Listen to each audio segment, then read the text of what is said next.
It's fine.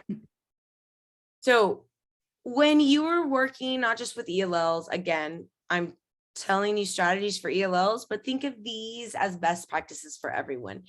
Never, never, never, never let the students choose their own groups to work with, because know that when my teachers allowed me, which they did, I can't believe they did, but they did allow us to choose our own groups. We chose our friends, and your friends are like you, and they, you know, chances are have the same experiences and the same socioeconomic and, you know, stories, like two dogs, and, you know, it's all the same.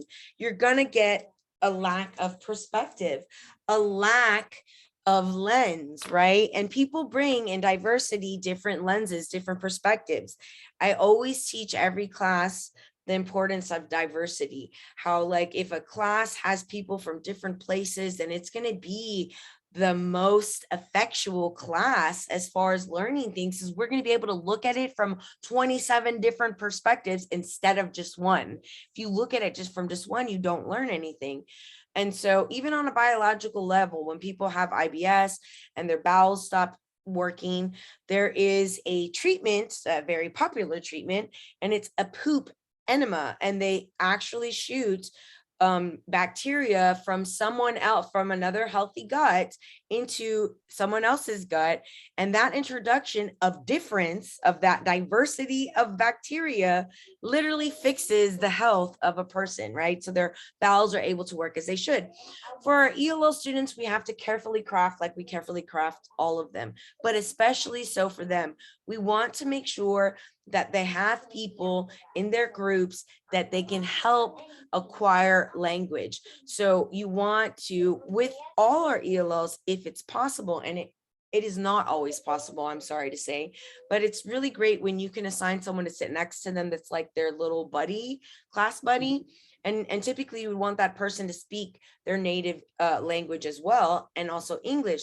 And it's just a good person for them to say like, hey, ¿qué dijo la maestra? Like, I heard her say something about book, but ¿cuál? What book?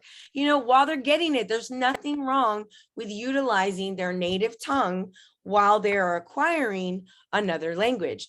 And so you wouldn't put all beginners in a group together.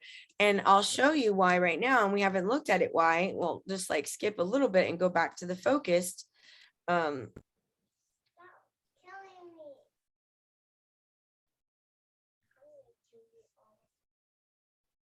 These are sentence stems, a really great strategy to use with all students, but especially ELLs, to get them to like utilize the language and show what they know without having to write all of this stuff out. They can still tell you, I know this, but I might not be able to write all this stuff out just yet.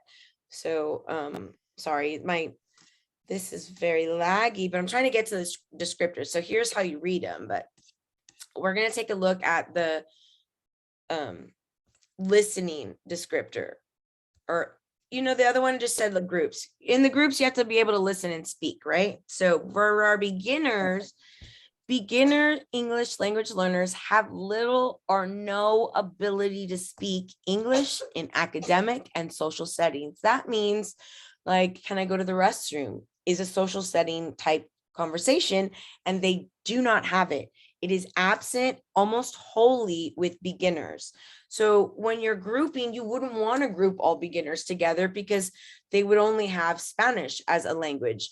You would want to have some advanced high students, some advanced, some intermediate in the mix, so that they can help the beginner acquire that beginner language, right? That basic interpersonal communication skills.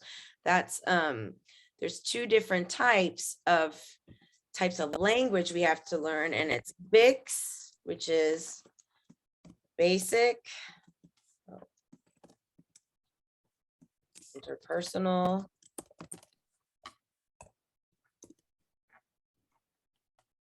language communication skills.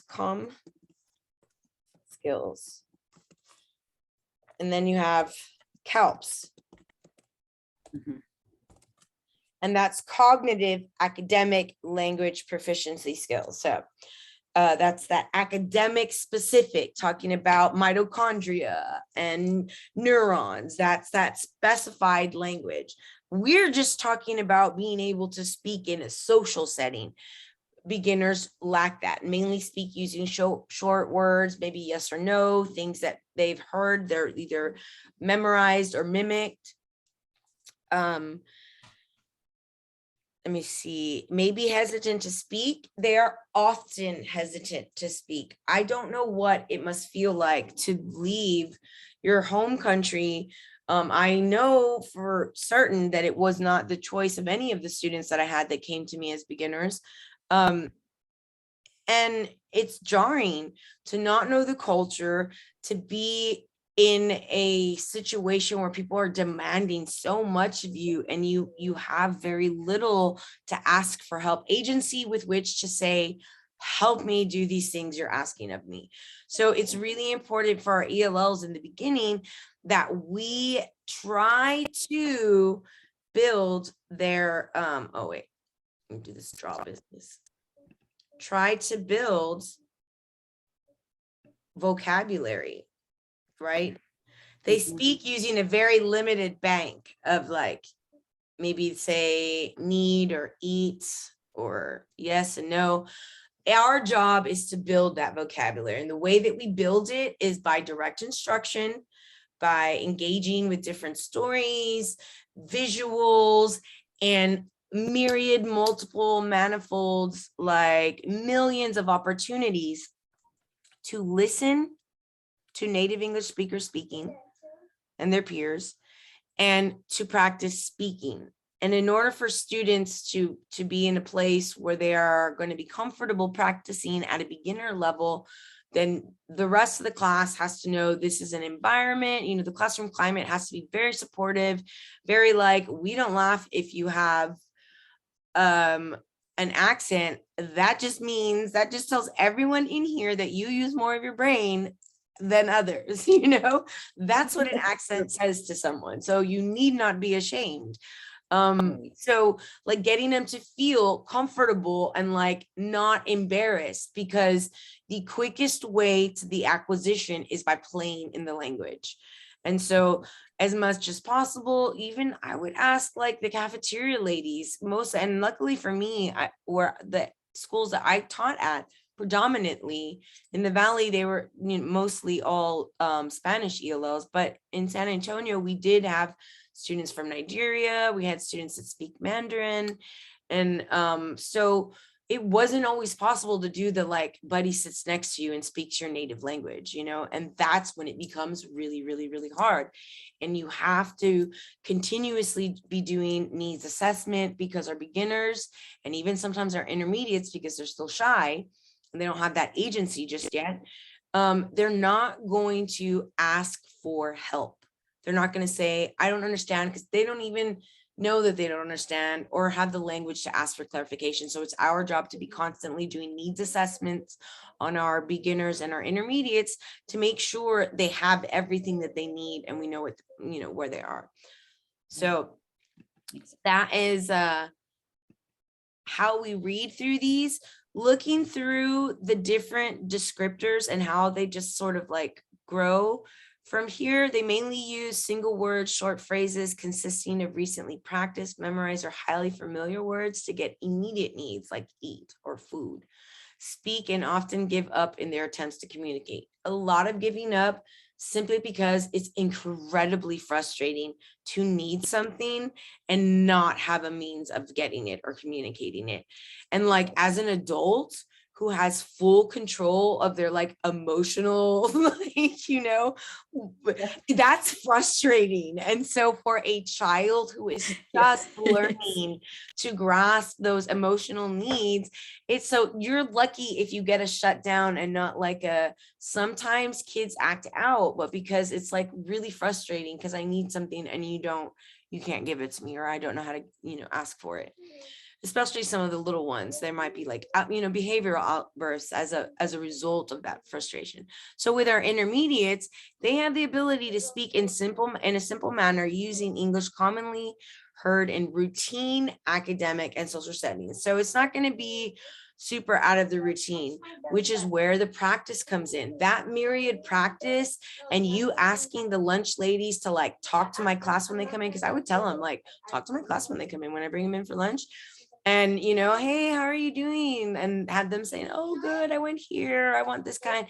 That's an unpracticed language, you know, setting. And so I need for them as much as possible, especially in this intermediate and advanced, to have as many non-routine sort of language interaction. So I'm talking about, I make a, okay, guys, we're going to do a think, pair, share, or find somebody who with Mrs. Castillo's class next door. And we go and they have to practice their language on another class and find somebody who, just finding lots of different ways for them to practice their language and not realize that that's in fact what they're doing, practicing their language.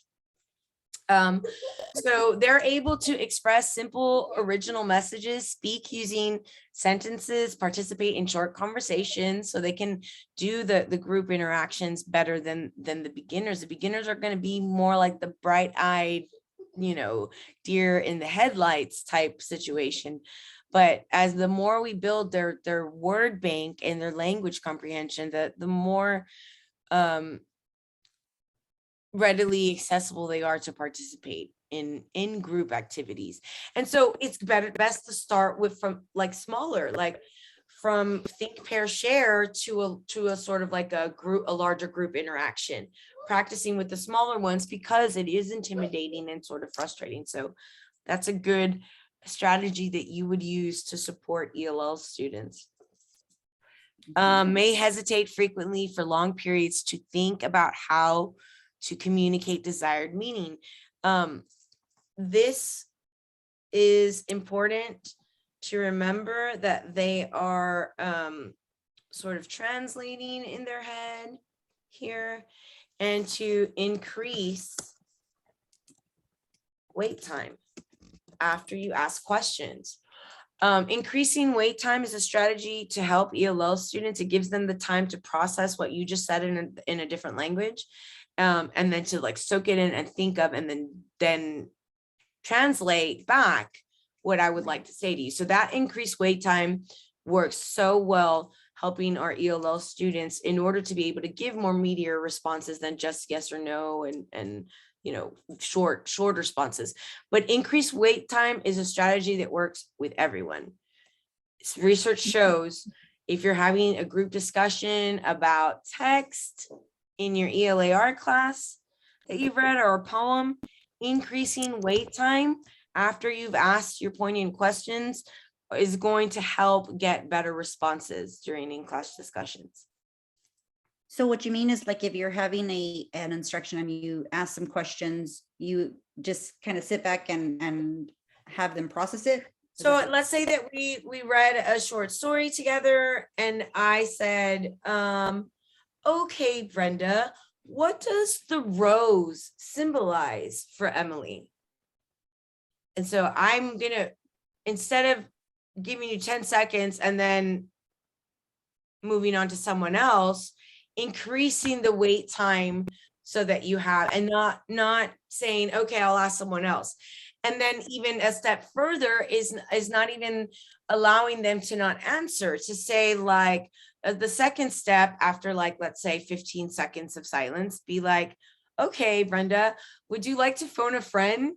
You know, phone a friend. And they would say, okay, I want to ask Stephanie, what did you think symbolism? But they're still practicing and talking with each other. And maybe the friend has a better idea, blah, blah, blah. And they'll get, oh, okay. The symbolism was like the dying beauty of, I don't know, whatever it is. So Okay. Just extending that wait time and giving them like more time and options to respond to what you're saying. Got it. Okay. Okay. And so for our advanced high students, our advanced high ELLs, oh no, did I do them? I didn't do the advanced. So I'm skipping advanced. Advanced is before advanced high. Our advanced high students are like our native English speakers. So they're like almost on par, I would say on par. I have said and will continue to say Some of my very best writers, and I started teaching in 2003, were advanced high ELL students. Their writing was phenomenal, like just, and I have, because I like to study and think about why things are the different sort of patterns I saw throughout my teaching. I think it's that they have access to double the vocabulary. Once they have a hang of English, they now have access to vocabulary in Spanish and vocabulary in English, and they are able to articulate things in ways that native English speakers do not. And so as soon as students became advanced high, my goodness, it was like unlocking Pandora's chest of beautiful words. So advanced high students are comparable to our native English speakers, if not better than our native English speakers, because they have access just to more language, period. By that time they do. Advanced ELLs have the ability to speak using grade appropriate English with second language acquisition support in academic and social settings. So they're like, you speak to them and it's like, you wouldn't necessarily think that they're ELLs, but every once in a while they might have like a misused word grammatically, when they're speaking quickly or not being mindful of the translation. But they're able to participate comfortably in conversations. Like they're comfortably participating at this point. They might have to search words and phrases up in like Spanish English dictionary or, French English, whatever it is, the dictionaries, or utilize those things for more specialized vocabulary, Right. but they are comfortable in the participation. So at this point, they're going to have to look up words that might confuse even your native English speakers, but they're still able to participate, discuss familiar topics using content-based terms, now freely using content-based terms. And that's really the big difference between advanced and intermediate. Intermediate, they're barely getting the training wheels off. It's like they're speaking in social settings now with some of the more routine things, routine academic vocabulary, but not freely using content vocabulary.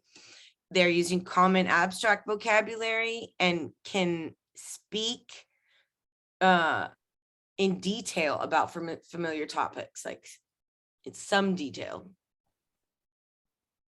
Okay. They can describe in the present, past, and future tenses. That's one of the biggest descriptors like that tells you, because at some point you will be tasked when you're in an English class, you specifically will be tasked with assessing like moving them up in your classroom. So when you do the TELPS, it's called the assessment state does, it's called TELPS, and it assesses the language proficiencies of our ELL students.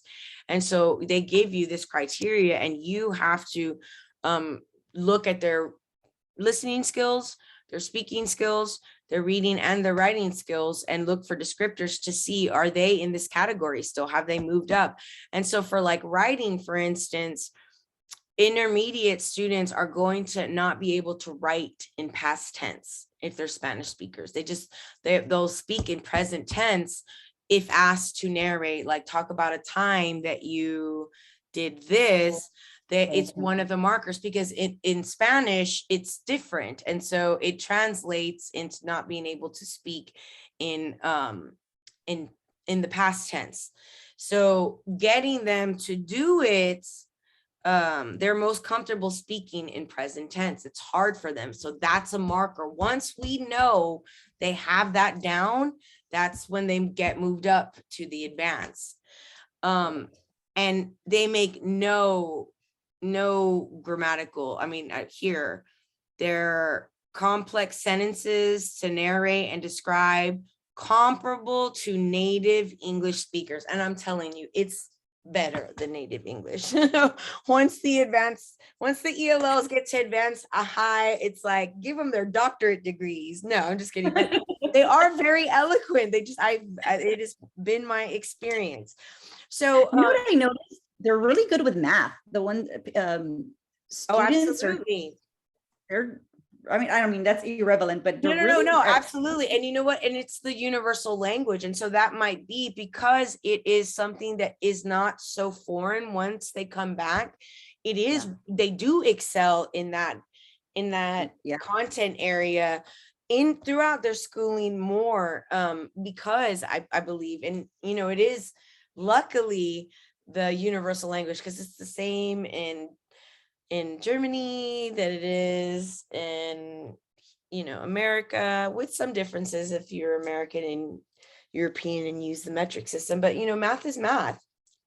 And so I think it makes them feel comfortable in the sort of like, okay, this is exactly what we were learning before I left my home country. But so with these, it's important to go through each of the descriptors and just make sure that you sort of see the progression of language building in each. So this one is for speaking, and then we have reading.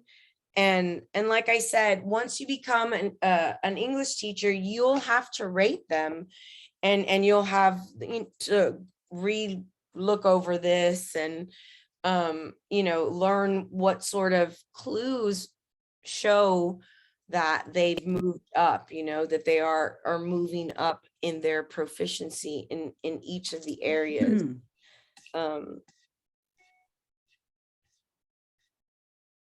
So I find English hard and I speak English. You what?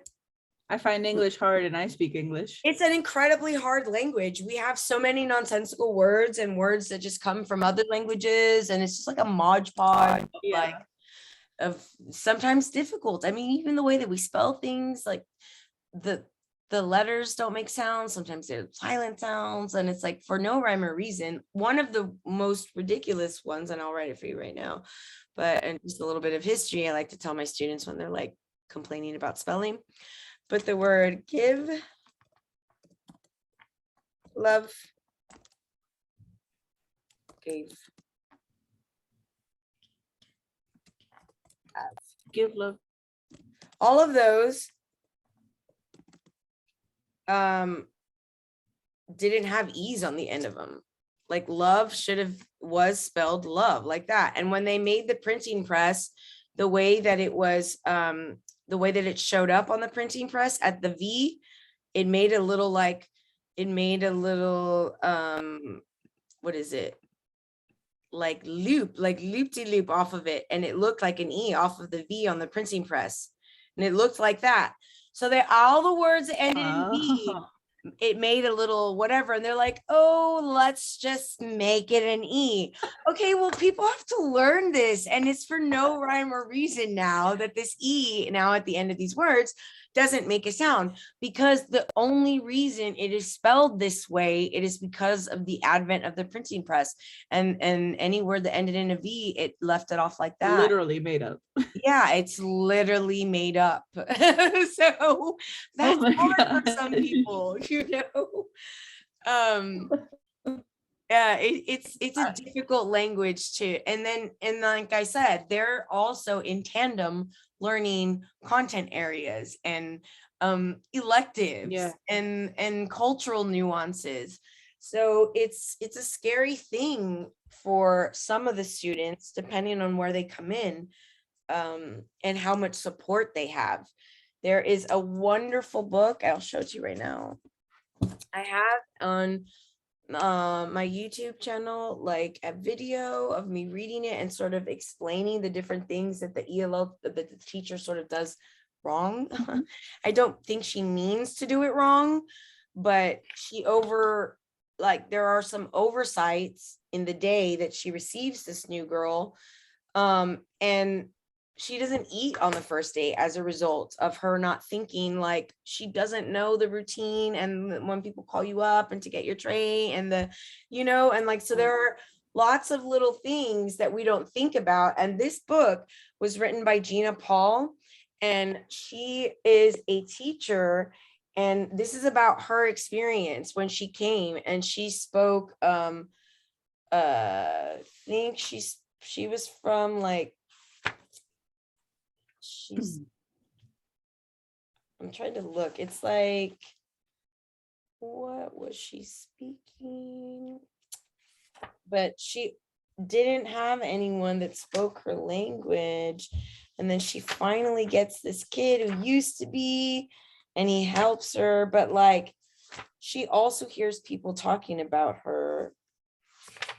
And then later when she realizes that what they're saying about her, like she's really, really, really sad. I forget, it's Creole. I think it's Creole, like something like Haitian Creole. But it's her story and it's her experiences, and it sort of sheds light on like small things that we might overlook. Like there's so much that we can't do without language. And if you're there in a new school, there are so many things that need to be supported and explained before they even get the basic things to say, like, I'm hungry, I didn't eat, like I didn't get my food. I feel so Yeah. bad for her. But it's a really great book. It's also a really great book to read with students before, like if you have ELL students in your class, you know what I mean, with different, like, because the kids make fun of her. Like some of the kids in here make fun of when she says chair and it sounds like ches or something. And they're like, oh, so, but just to show, like, it isn't kind, it's not nice. She was sad and she was really trying to, like, she wanted to see if anyone was sitting in the chair so she could sit down, and they laughed instead of, being kind. So, Wow. that's a really great story written by an actual ELL student. Highly recommend it. I learned the chart itself from being a teacher's aide for special ed. Oh, okay. So that's how I learned the chart by memory, really. Oh, excellent. Yeah, no, absolutely. No, because you definitely have to, we have a lot of overlap with ELL and special ed. Unfortunately, not all of it is correct. And sometimes students get, marked or picked up as special ed when it's actually like a linguistic barrier and not like a learning disability. Oh yeah, That can that be brilliant. shyness. That what? I said, oh yeah, they can be very brilliant, but it's that barrier. Oh, absolutely. Yeah. So yeah, for sure. Well, I'm telling you, once they get the Pandora's box of language unlocked, they're like out the door. So this picture shows us like just how deep the support needs to go. Like, do you think as the space this way, as their knowledge of the language, like their understanding of the language can be measured this way, and it's only like this much. And then Right. this way is how much support they need. And advanced high doesn't need any support. Like they are writing poetry, like just out of this world. The advanced still needs a little bit, intermediate still, but it's the beginner and intermediate where we have the bulk of the support that we need to give our students. And so typically those are the types of questions that they'll ask. Just because you'll be able to make an adjustment on maybe instruction or assessment to better support the needs of beginners and intermediates more easily than you would advanced and advanced high, because they don't quite need so many supports at that level. There was a lot of questions on this, I can't remember what test, if it was the STAR one or the, what do you call it? The ELA one, on distinguishing between beginning, intermediate, advanced, and advanced high. Yeah, absolutely. I would imagine that it's probably ELAR, I would think. Because the science of teaching reading, although Then that's one I couldn't remember. Yeah. So this is really great because shows you what you need to maximize as far as supports. Maximize linguistic supports. That includes visuals, gestures, like you pointing to things, acting out things, slower speech, not to be rude or sound ridiculous, but really to enunciate, like, what a burger, you might have to teach them how to say that. Multiple checks for understanding. Remember, I said multiple checks for understanding, because the kids don't yet have the language to ask or to say, I don't quite understand. So multiple text for understanding, allow for clarification in native language whenever possible, including assistance from peers. Peers are so important to their language development. They cannot learn all the words from you. They cannot learn all the words from their teachers. That's not going to be possible. They have to pick it up in other places. So listening to their peers speak native English and practice and, help sort of, clarify things in their native language, that's going to be really important. What I like about these visuals, these graphs, is that they show you activities you could do with them to help with listening skills. Following classroom procedures and routines will, get them to help. Okay, well, when she says everybody get up for the restroom, that means we're going to go use the restroom, we're going to go to the baño, whatever the case is, to help them collect words via repetition, via procedures, hands-on, lots of hands-on activities, a lot of talking and listening in large and small groups. Think pair shares, find somebody who talking to you, and you would support them by modeling your perfect English. Anything that you're doing as far as like the lesson is concerned needs to be modeled always. If you're working with your ELAR class and you are doing an essay and you're doing pre-writing and you're thinking of ideas, a list of ideas to pre-write about, then you do the pre-writing in front of the students on the overhead so that they can see, or on the, like, what is it called? Screen projector.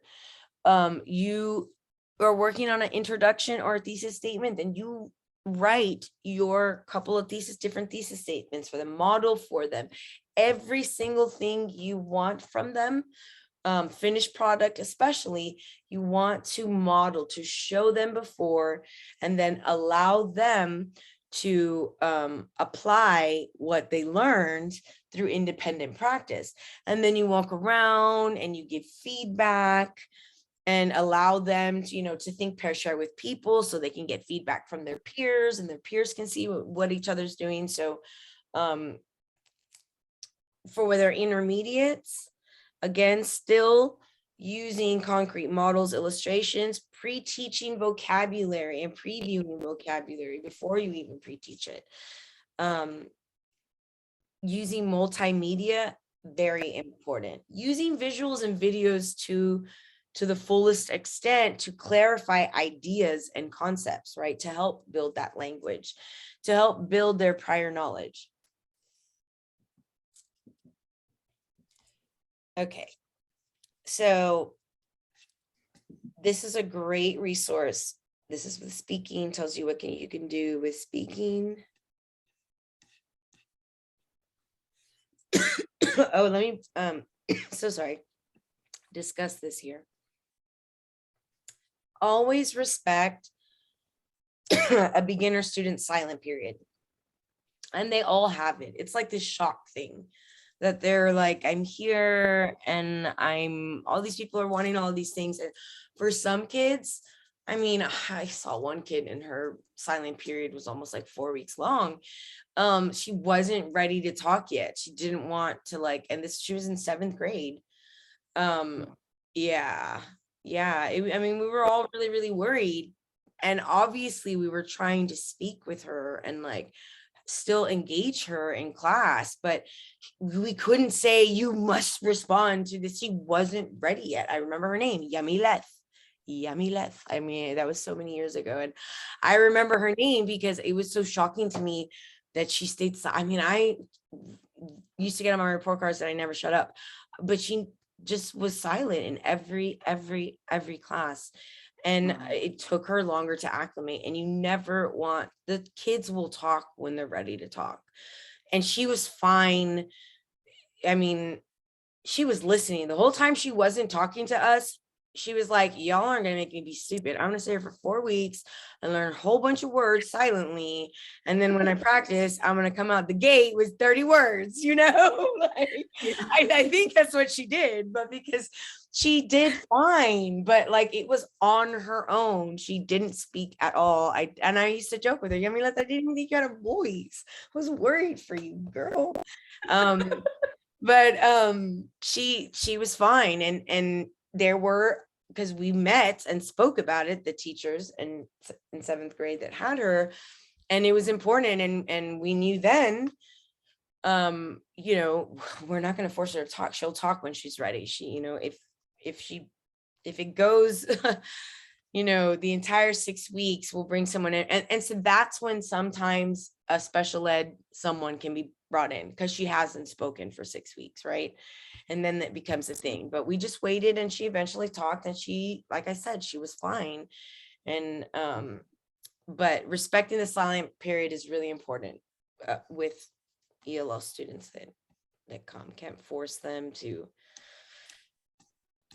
start speaking in a new language. I mean, they'll do it when it's ready. I honestly can't imagine what it would be like. And I try to think to myself, like, well, because I'm a studious girl, you know, I have 2 master's degrees. I like to go to school. What if I just went to like a basic literature class in China? Like, I wouldn't, like, what could I do? I don't know the language. I don't know the symbols that are there. And I would for sure want to do very well and want to participate and want to, but I wouldn't be able to, and it would be very frustrating. And how might they help me? I don't know. But I'm an adult, so I can manage my displeasure and frustration. And a lot of the kids that we get can't yet, you know. So allowing them to take a 4-week silent period, then it's just, I don't know, something she'll tell her kids about, how she was practicing to be a monk or something, like, you know, and she really was a funny kid. She just was shocked and not willing to put herself out there, you know, so much when she was a beginner, I guess. Interesting. I hadn't thought about her actually in a long time. Reading, and we want to do all of these in unison. You want to be layering it, listening, speaking, reading, and writing, doing like easy texts, right? Providing visuals. And as an English language arts teacher, you probably won't have many beginners in your regular class. You'll have intermediate, advanced, and advanced high. Typically the beginners stay in the ESL to get like that basic language. Yeah. Unless the teacher has over a certain number, like, because that was me all the time.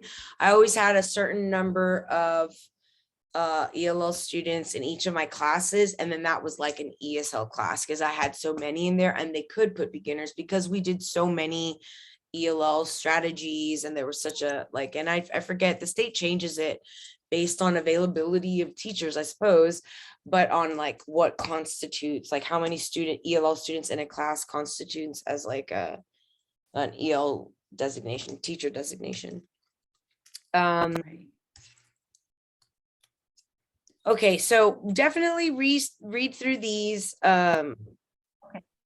These are another example of like the question frames, the sentence frames, question frames, and sentence frames, which are a really great strategy, not just with our ELL students, but with all of our students. For ELAR teachers, we use sentence frames with our students whenever we're doing like challenging things or new things. It's an easy way for them to like show us their understanding with more complex ideas. Similes, you know, let's say you set up the frame for similes, and they go in and they fill in the words. Or like, for instance, we have an I am poem, which is something like that, and it's like I am, and then in parentheses it says two words that describe you. So like, I am kind and sensitive, and the next one is like, I can, you know, one thing that you can do, like I can make someone smile. And so those types of sentence frames are good because it helps them, give them a jumping point to their creation. And we utilize them often with poetry and other types of writing, just to give them like a template, a jumping off point. And then later, if we want, we can take their work and you can give them a dictionary or work and think, pair, share, and they can try to, zhuzh up their language that they use, the vocabulary with a thesaurus. I'm going to go back to our, you see, I did. Cesar, Yes. who was that on the line on? Yeah, it was someone remaining, because before I gave from 6:30 to 7:30, I gave a PPR and she was still like, I guess she was stating to learn about ELLs. Okay. Yeah. 'Cause there was like 16 or 17 people before you came in, but I thought everyone had gone, and then I saw she stayed in there for a long time. I guess an hour later she stayed. Yeah. I was I'm like, should I ask her? And she was chatting, saying something that you had wanted to board. And I'm like, is she telling me? I couldn't understand. Sorry. No, not at all. Okay, this is the one that I am going to make a copy and move it to your folder, because I That one's thought I had good. already done that. Because this is also a really great resource for the strategies and that we utilize. And so there's sort of the ones that they talk about in your standards here, that talk about the types of strategies you would use in the classroom to promote student learning. Well, these are like some of the strategies, and this is really nice because it's just like a description of them, but then it gives you some really nice examples. And so like, I need that. yeah, absolutely. I put that in there in the folder for you. And so like the Freyer model, freeform mapping, foldables, find someone who, feature analysis. And like I said, these are really great for ELL students. This is a scaffolding tool for sheltered instruction, but it's also just best practice all across the board, especially for ELL. I mean, excuse me, ELAR 4 through 8. So here's your anticipation guide. You can do it in different ways. There's so many different ways. The best way to look up anticipation guides when you're looking up ideas is just to go to like Pinterest and like pin anticipation guides. You'll find one for like every single like novel, short story, like they'll just be all different things. There's so many things on Pinterest that teachers can utilize. So it gets them ready to like for the learning task, to ready to anticipate the different concepts that, ideas that might be generalized. Anticipation guides can also serve as an introduction to a film or an article. So the same type of thing. Like, they don't do a really good job of giving you, this is like not a very good anticipation guide, but I mean, I guess it's a little bit, it's for science. The amount of sunlight affects plant growth, disagree and agree. So it's like getting sort of, this is just for their lesson for today, but you can do bigger and better ones for sure with the lessons and the stories that you do. These are science ones. Characterization targets are really great. They're really great tools for ELAR teachers. Not just because we have so many characters in all of our work, but it's great for them to like to practice the language when they're going, like if you do this in cooperative groups and they're trying to fill out the different, match the different personality traits, the background, motivation. It's easiest for us. They're doing it here for like a expository text. And so an expository text is informative, and this is really great practice. Our students need more practice with expository text. That's the kind of text that they're going to see in the real world, in the real life. Reading an article about COVID and what they need to do, and take out the important information from that article is going to be more important than reading a story about like the king and blah, blah, blah. They don't come into contact with that very often. But they do need to be able to read informative expository text. And so giving them a piece of text and then having some sort of like characterization chart, or even like a graph here. This one is, oh wait, no, this is not it. Hold on one second. It's going down this way. Sorry, it went away. I think it's loading. Oh, it's taking so long. Okay, here it is. Feature analysis. So like this, I really like doing these too. So it utilizes pictures in place of words. You can use words also.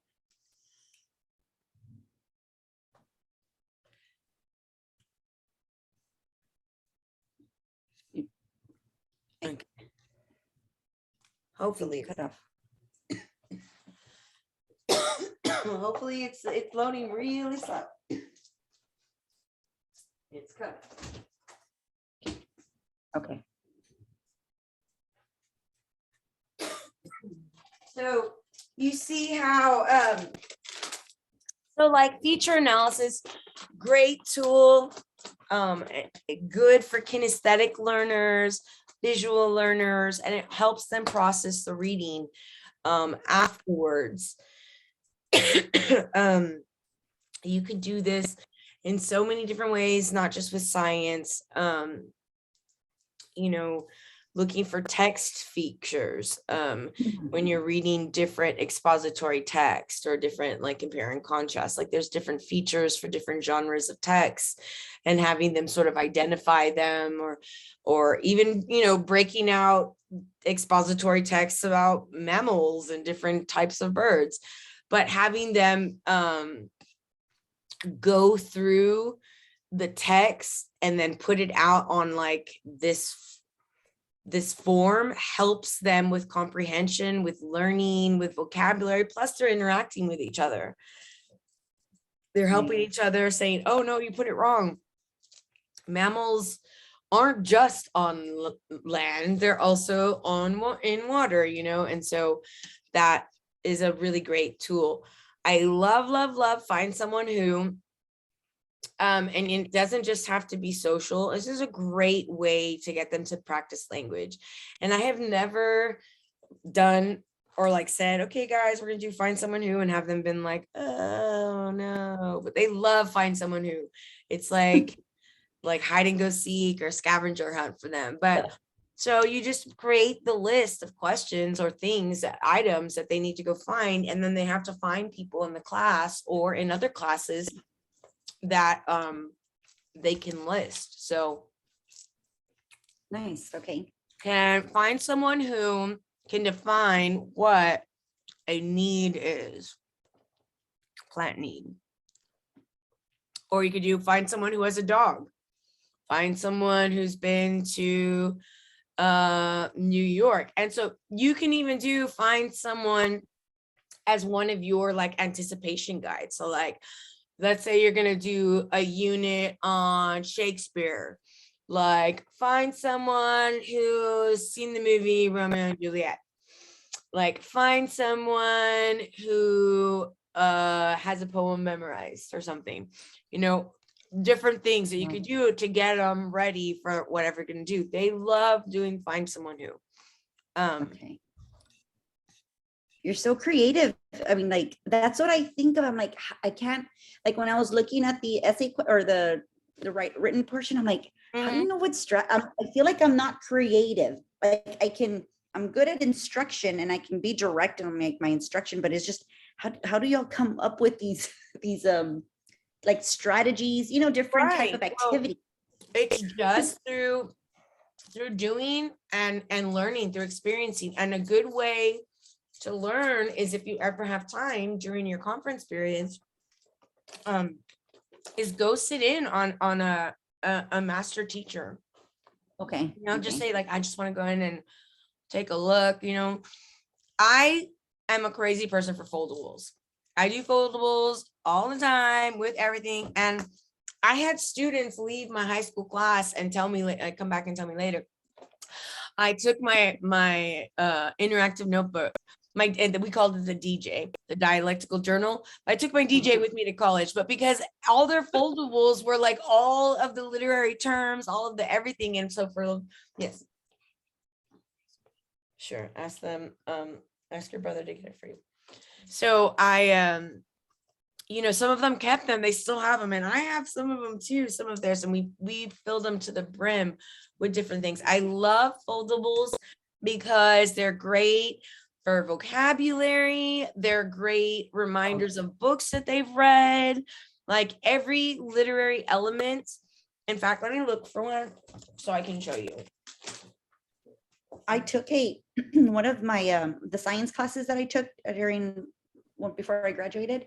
One of the professors or instructors, she was amazing, and she was the only college instructor I've ever.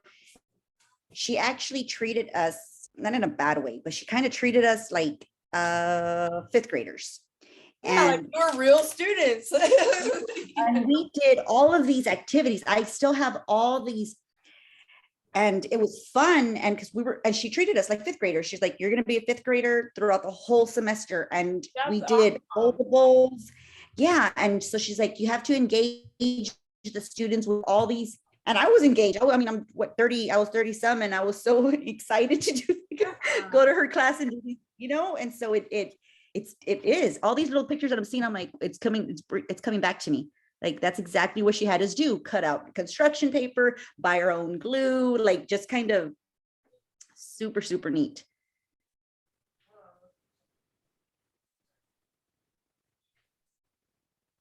Sorry, I'm looking for, I don't know where my documents are. And like I have so many, where could they be?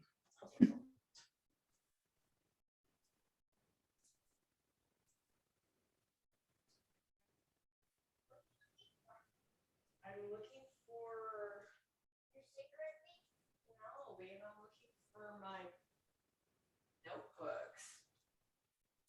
I cannot for the life of me, like I have so many of them, and my kids get mad at me because they say I'm a hoarder, and I'm like, no, I need them to show. Now I'm trying to show them to people and nowhere to be found, but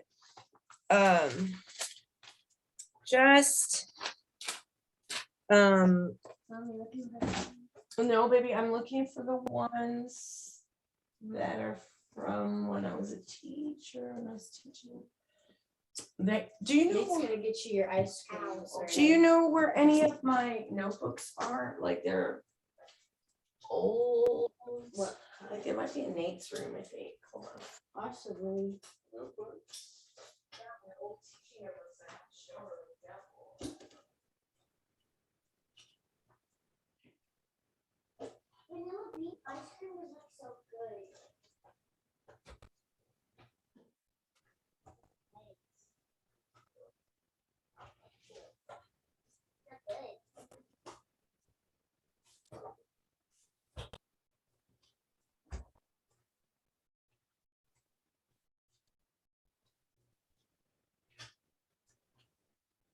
Well, I am going to. Aha!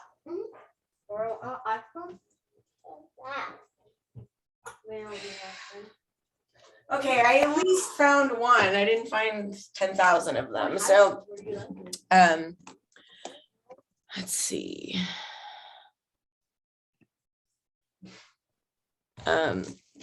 So here it is, and we worked on it. Like they had to choose pictures. There was like a list of things that they had to decorate. They had to put a quote. They had to choose like a synonym that went with their name, like that started with the first letter. And oh yes, I did one of those. And then so we did like, here's irony, and we had verbal, dramatic types of reflexive writing. And so whenever they would find like examples in their writing of like dramatic irony, they could write the example here, and it helped them with their AP exam because they had like examples of text, you know what I mean, with different, with the different things.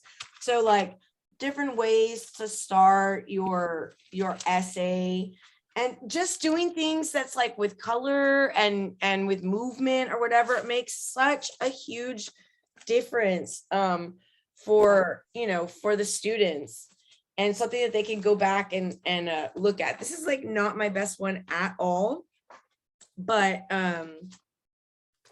you get the idea. We did the you know, our vocabulary in here, and I would do like every class period, like if we had to do one, I would make one. So like I would have extras if people were absent, you know what I mean? Like they could like take it, either take it straight, take it, or they could take it and make their own or whatever and bring it back to me. But like I modeled every single time. And so we talked about the different ways to start essays, like a snapshot, a definition, a quotation, and we looked at the different ones and then we practiced making them. And so there's lots of different things that you could do. Foldables are a great study aid because it's like you're making a little like textbook of just your class and what's important to you. So I really like foldables, but I like putting them in something like a journal, you know, so that they can take it. And what we would do is we would ask them to get 2 journals, and we would get a lot like, what is it called, donated to us, like from Walmart and Staples and stuff. But we tape 2 together. And so one is like reading and one is writing. And then there's like a place for like papers in the middle, you know? Oh, yes. Oh, that's so neat. Okay. Yeah. All right. So there's more, look here, and it's great for math. I mean, just everything is awesome. Frayer model is the best way to do vocabulary, always and every time. I was notoriously bad. I am notoriously bad at drawing, and my students would often laugh at my visual representation of my vocabulary. So I would say, like, you can cheat, you can get clip art or pictures or whatever, you know, to help visually represent that, because I'm a terrible drawer. It's gonna, let me turn off the video again so that it stops lagging.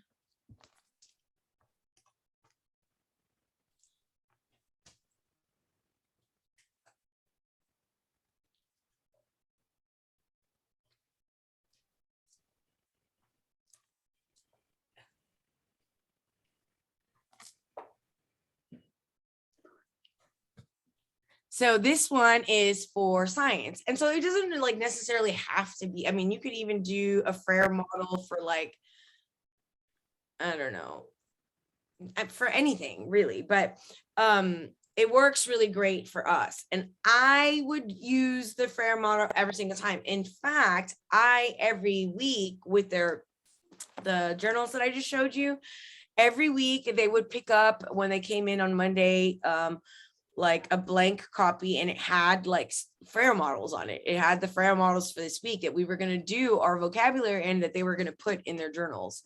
So we did I would give them the Frayer models.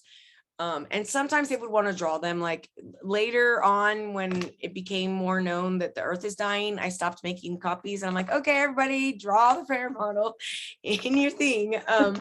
So, but for a long time I did print those copies, like a decade. But it's a great way for the kids to learn concepts and vocabulary. And like I said, with our ELLs, them gaining as much social and academic vocabulary is so very important. So even if you're having them do, you know, social vocabulary, look, they did one for the ELPS. They did like for English language proficiency standards. I guess the teachers were being funny. Freeform mapping is like bubble maps. You know, you have like little bubble maps. Let me see. But it's more free form, where there's pictures and there might be arrows, and it's not necessarily bubbles. It might be hearts, or it's, you know, dogs here. So freeform mapping is like bubble map, and it's like concept mapping. And so you're really getting them to think of like what ideas are around this particular concept. And that's good for anything. You can do it when you're reading a piece in ELAR, or if you're, you know, doing it on a smaller level and you're doing vocabulary, you know, with language. For instance, if you put the word bat in there, there's like the bat, like the actual animal bat. There's like the actual bat, like the bat and the ball, you know. And so you could do like there's lots of different freeform matches.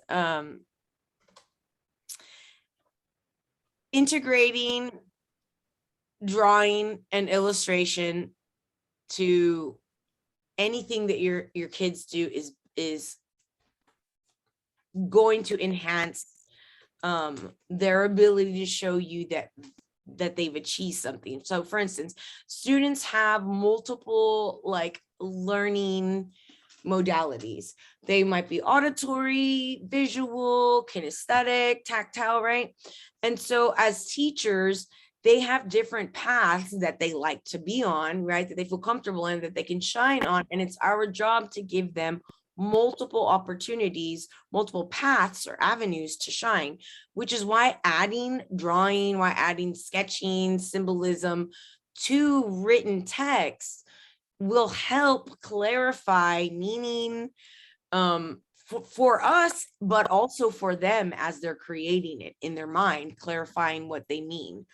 So it's cognitively undemanding, yet it's still abstract. It's still higher order thinking, which is a really good task. You want to do cognitively undemanding tasks that are still working at a more critical thinking, which is abstract. Storyboards for us, especially for ELARs, storyboards are really great ways of students to like reflect on what they understood, right? Show us what they know, reflect on their understanding, and piece out the different segments for us. Show us what they know. So students generate a storyboard. Typically, you can use it for writing, but you can also use it in reverse for reading.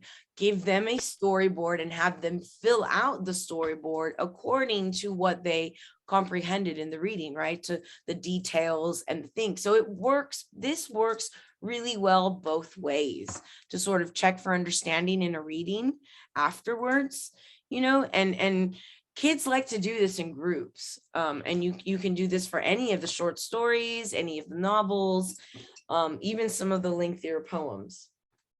Got it. 2-column notes, or sometimes they call them Cornell notes. And that's where you can have a column dedicated. Why don't you'll take a look at it. So, well, this isn't really a good example of 2-column notes. I guess it is. This is 2 columns, so that'll work. But typically you would put like, you know, levee breaking, and maybe over here you would put flooding. You could draw it. You could put Katrina, like, oh, it says Hurricane Katrina up here. Oh, okay. The whole thing is about Hurricane Katrina.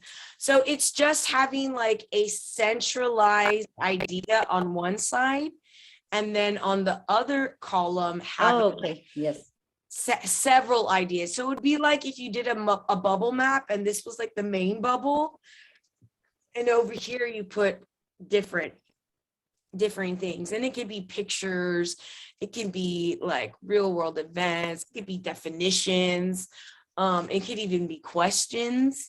It doesn't have to be cause and effect like this 2-column, like this example gives. It could just, this one just so happened to be cause and effect, but the 2 columns are not cause and effect. It's just one thing on one side, and then the many notes that go with it. And that might be pictures or real things or facts, but all going with this one thing. And then again, another bullet, and then the things that correlate with that. That's how that 2-column system. And they call it Cornell notes. It's a strategy used by Cornell University. And then it was implemented or picked up via GERA.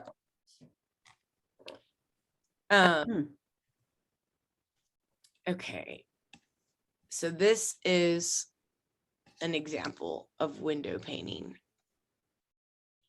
So whether, and this is more for language, but you can do this for like, because there's no definitions here, but you Right. can get a definition from here, right? To have a discussion about like, what does change mean here as it pertains to weather? What does that mean? It means temperature changes, but then it also means changes in attire.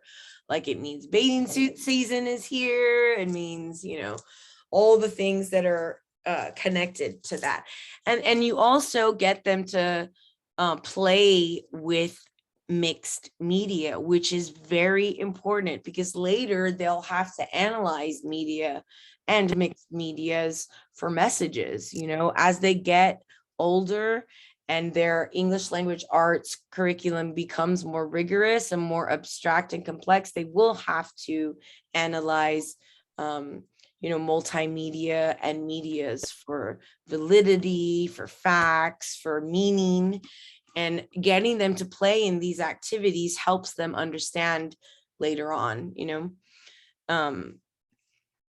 Here's another example of window painting. This one's a cute one. Like here's the egg and then the little tadpole. And so it's like the life cycle and it's just window painting, just not a whole bunch of text. There's not a bunch of reading, but there is learning to be had in the different 3 pictures. So cute. Yeah, very cute. Okay. Words across contexts. Help student add depth to a word. And I always tell my students that words are like luggages, right? Like think of like a word as like a little suitcase. It has the word on it. And inside of it is its dictionary definition, its denotation. And in fact, there might be 6 or 7 denotations. We'll see them in the dictionary listed 1, 2, 3, 4, 5 based on their most frequently used. But then there are definitions not even listed. Social context, social definitions assigned to word, extra clothes to go inside of the suitcase. Words carry many meanings, dictionary definitions or denotations and their connotations, their social meaning and their social context. So this one helps students sort of like understand contexts. So this is an example of, and that's sort of what I was talking about with bat and bats, like, you know, the animal and the bat, but here the idea of change, right? In mathematics, what does change mean as far as mathematics? What about in science? What about change in government? What about change in English language arts and language arts? So the different ways in which the idea of, you know, change is, and it's sometimes considered good and it's sometimes considered bad change, depending on who's doing the changing, for instance, in government. And if the change turns to a storm, well, that's not a good thing, you know? So just that words carry so many more meanings in many more areas of life for the students and with our ELL students, but even in our ELAR settings, it's very important that we go over the, you know, the complexity of language and how words can have different meaning, because they're going to come across words that they are familiar with, but being utilized sometimes in a way that's unfamiliar to them. And so we're practicing and getting them to sort of think of all language like that as like, oh, this is a new way of word being used. They, you know, they do better. So that one is in there for you as well. Okay. To take a look at. Let me see, what time are we at right now? Okay, so we're at 9 o'clock. We're gonna stop for this evening, and then when do you want to come back for another session? And we'll look at some questions then. Can we do next week? Sure. What time? Does 7:30 work better for you?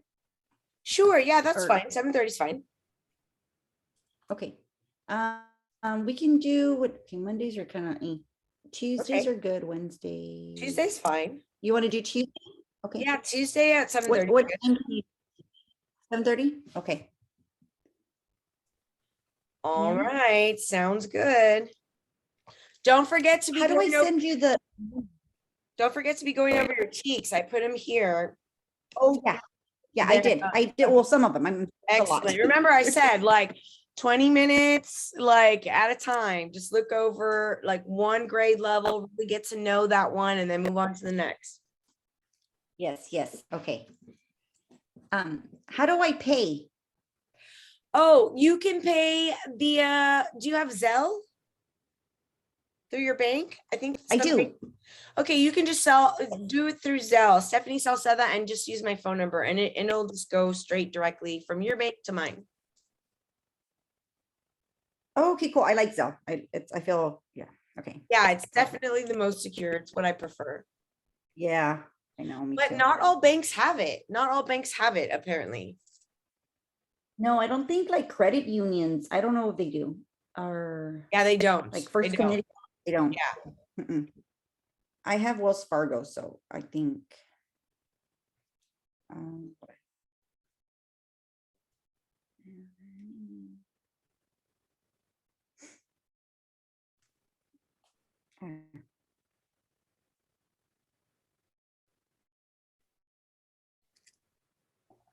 So your number 2209762, right? Yes, ma'am.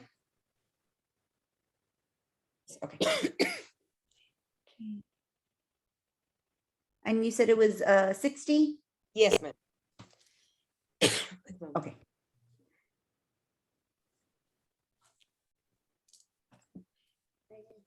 It's going.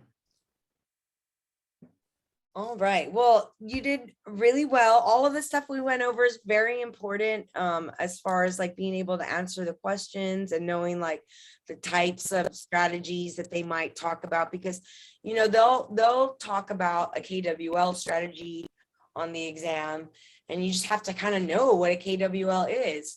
And that is, what do you know, what do you wonder, and what did you learn? And so that strategy, we use the K and the W before we do a reading. And we do the L portion of it Yeah. after we do the reading. So just, you know, becoming familiar with all the many things that we do, and especially for our ELL student, because like I said, typically those tend to be best strategies for all. Right. Okay. What I need to, what I was going to ask you, Mhm. is there a certain way, I guess with next study, I want to know how to read these questions properly. Like, is there a certain, there is a certain way, right? Yes, we'll practice reading them and knowing like knowing how to choose what's important. Like, what are we looking for in this question? Okay, got it. Yeah, My sister was. That's what we'll focus on next time. Like, what is the Okay, question good, asking, because and then what's the goal? yes. Yeah, my sister was trying to help me because she's an English major, but she's now a behavioral analysis, right? Mhm. But she gets a little frustrated with me, so I'm like, oh my gosh, forget it. No, I won't be frustrated with you. So we'll do those together. Yeah, okay. She doesn't get frustrated with her students, but with me it's different. So I don't know. Oh, trust me, I know. I have two sisters of my own. Okay. Okay, so yeah. Okay, I'm going into, yes, continue. Sorry, I had to add you. I forgot how to add, so I was like, yeah. Okay, there. Continue. There it is.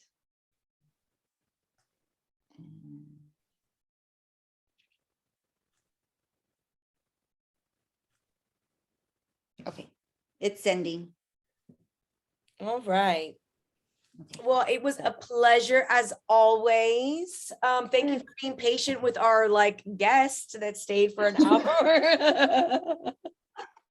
It's okay. I was like, was I supposed to say hi, or I didn't? I was no, all you were out. fine. I guess she was Okay. just surveying. She's an art teacher. She doesn't even, she's not even in ELAR, but maybe, I don't know. I don't know why she's saying. She was probably interested. Yeah. Our teachers are like, Yeah.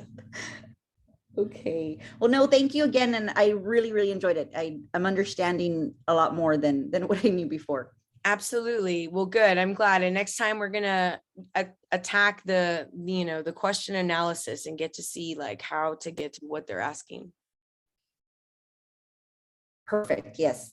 That's what I need to know. Awesome. Okay. Well, you have a beautiful rest of your evening, and I will see you on Tuesday. Can you hear me? Yes, ma'am.